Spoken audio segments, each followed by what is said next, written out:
semua, perkenalkan saya Sofia dan kembali lagi di video review buku bersama Sofia. Kemudian pada kesempatan kali ini saya akan mengajak teman-teman semua untuk mengulas sebuah karya luar biasa yang dituliskan oleh seorang ulama besar. Siapa lagi yang tidak mengenal beliau? Beliau adalah Imam Al-Ghazali, yang dimana seorang filsuf dan teolog Persia yang telah banyak menerbitkan atau menuliskan buku-buku Islami yang dapat dijadikan sebagai pedoman untuk kita berkehidupan di zaman modern sekarang ini. Kemudian pada video kali ini kita akan mengulas lebih jauh atau mereview lebih jauh salah satu buku buku karya beliau, adaptasi dari Ihya Ulumuddin atau yang dikenal sebagai Penyucian Jiwa atau Akhlak, yang telah diterjemahkan ke dalam bahasa Indonesia oleh seorang penerjemah yang telah banyak sekali menerjemahkan kisah-kisah klasik Islami ke dalam bahasa Indonesia, yaitu Muhammad Abdul Ghaffur. Kemudian buku ini bukan hanya sebagai buku bacaan biasa, namun bisa dijadikan sebagai penuntun spiritual kita untuk memperbaiki diri menjadi pribadi yang lebih baik daripada sebelumnya. Kemudian mungkin bagi teman-teman sekalian yang sulit mengendalikan diri dari penyakit hati seperti iri, dengki, dan lainnya, dapat menjadikan buku ini sebagai pedoman untuk memperbaiki diri dan mendekatkan diri kepada Allah Subhanahu wa Ta'ala. Selanjutnya mungkin teman-teman yang ingin mendengar review atau bagaimana isi dari buku tersebut, simak review dari buku tersebut sampai akhir. Baiklah, kita langsung saja mereview bagaimana isi dari atau sedikit ringkasan dari buku tersebut yang dikarang oleh Imam Al-Ghazali. Sebagian besar isi buku tersebut membahas mengenai akhlak, baik itu akhlak baik maupun akhlak tercela, kemudian penyakit hati, serta bagaimana kita bisa mengobatinya. Bagaimana juga keutamaan akhlak baik dan tercelanya akhlak buruk tersebut. Pernah ditanyakan kepada Rasulullah SAW, siapakah yang paling baik di antara kaum mukmin, maka beliau menjawab yang paling baik akhlaknya di antara mereka. Selanjutnya ada pula pertanyaan yang muncul kepada Rasulullah SAW, apakah kesialan itu? Maka jawaban dari Rasul adalah akhlak tercela, di mana kita dapat menyimpulkan dari hal ini bahwa akhlak itu merupakan cerminan dari kita sendiri. Di mana ketika kita memiliki akhlak baik, maka cerminan diri kita sendiri adalah baik. Namun ketika kita memiliki akhlak tercela atau akhlak buruk, maka kesialan itu adalah bentuknya. Kemudian dalam buku tersebut juga dijelaskan pokok-pokok dasar akhlak itu ada 4. Yang pertama itu ada hikmah atau kearifan, kemudian yang kedua itu keberanian, yang ketiga adalah iffah atau penahanan nafsu, dan keempat adalah keseimbangan dari keadilan atau keseimbangan dari ketiga pokok yang telah disebutkan tadi. Selain itu juga disebutkan diperlukan ada 4 hal potensial yang perlu ada dalam diri kita untuk menyempurnakan atau agar akhlak seseorang itu menjadi sempurna. Keempat hal itu adalah sebagai berikut. Yang pertama adalah kemampuan dasar atau kekuatan pengetahuan kita. Kemudian yang kedua itu ada kekuatan emosi yang kita miliki atau ghadab. Kemudian ketiga adalah kekuatan ambisi. Dan yang terakhir adalah kekuatan yang menyeimbangkan dari ketiga pokok-pokok tersebut. Selanjutnya dapat kita simpulkan atau dapat kita ambil makna tersirat dari paparan tadi atau isi buku tersebut mengenai akhlak adalah akhlak yang baik itu identik dengan keimanan, sedangkan akhlak tercela itu identik dengan kemunafikan. Selanjutnya dapat juga dijelaskan juga bagaimana cara kita untuk memperbaiki akhlak kita. Akhlak tersebut dapat kita perbaiki, namun dalam buku tersebut dijelaskan beberapa tingkatan manusia yang dapat menerima perbaikan-perbaikan tersebut.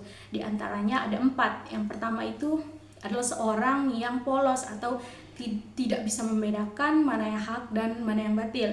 Kemudian yang kedua itu seorang yang telah mengetahui keburukan sesuatu yang buruk, tetapi dia belum bisa mengerjakan amalan-amalan baik.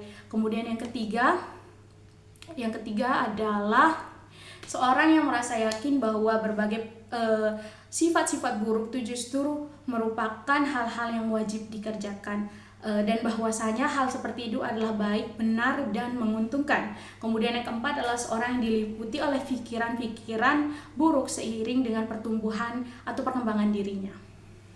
hal menarik yang terdapat di dalam buku ini juga menjelaskan tentang atau mengulas bagaimana sih tanda-tanda dari penyakit hati itu sendiri. Adapun tanda-tanda dari orang-orang yang memiliki penyakit hati itu, siapa saja yang mempunyai sesuatu yang lebih dicintainya daripada Allah Subhanahu wa taala, yang hanya menempatkan maka hatinya sedang sakit.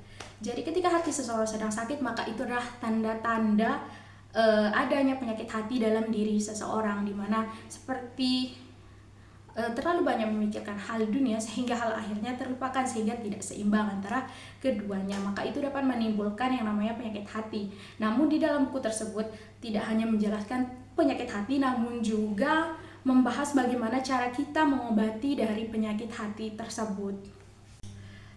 Baiklah, seperti yang sudah dipaparkan tadi, dalam buku tersebut selain memaparkan tanda-tanda seseorang memiliki penyakit hati, namun juga memaparkan mengenai bagaimana cara pengobatan atau mengobati penyakit hati tersebut.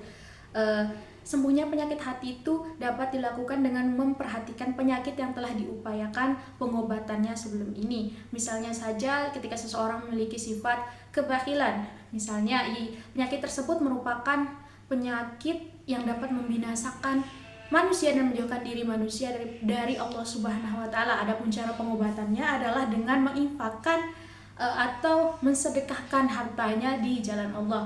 Jadi penyakit hati tersebut dapat disembuhkan dengan berbagai obat atau upaya pengobatan yang telah dilakukan sebelumnya, seperti yang sudah dicontohkan salah satu contoh tadi. Kemudian menurut Yahya bin Mu'az al-Razi pernah menulis, berjihadlah melawan nafsumu dengan pedang-pedang riyadhah, yakni latihan-latihan kejiwaan untuk mengekang nafsu yang terdiri atas 4 hal. Yang pertama adalah makan sedikit, kemudian yang kedua tidur sebentar, yang ketiga adalah berbicara seperlunya, dan sabar menghadapi segala gangguan-gangguan manusia. Itu dapat menjadi pengobatan daripada penyakit hati tersebut juga. Selanjutnya, bagaimana seseorang dapat menanamkan akhlak-akhlak yang baik atau akhlak-akhlak yang dapat menjadi panutan. Jadi harus ditanamkan pada diri seseorang itu sedini mungkin, ditanamkan sejak masih kecil agar tertanamnya akhlak-akhlak tersebut, akhlak-akhlak baik tersebut sampai ia besar nanti.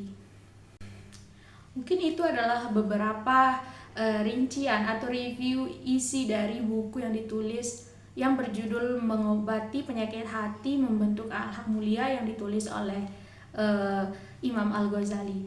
Kemudian apa kesimpulan yang dapat kita ambil dari buku tersebut?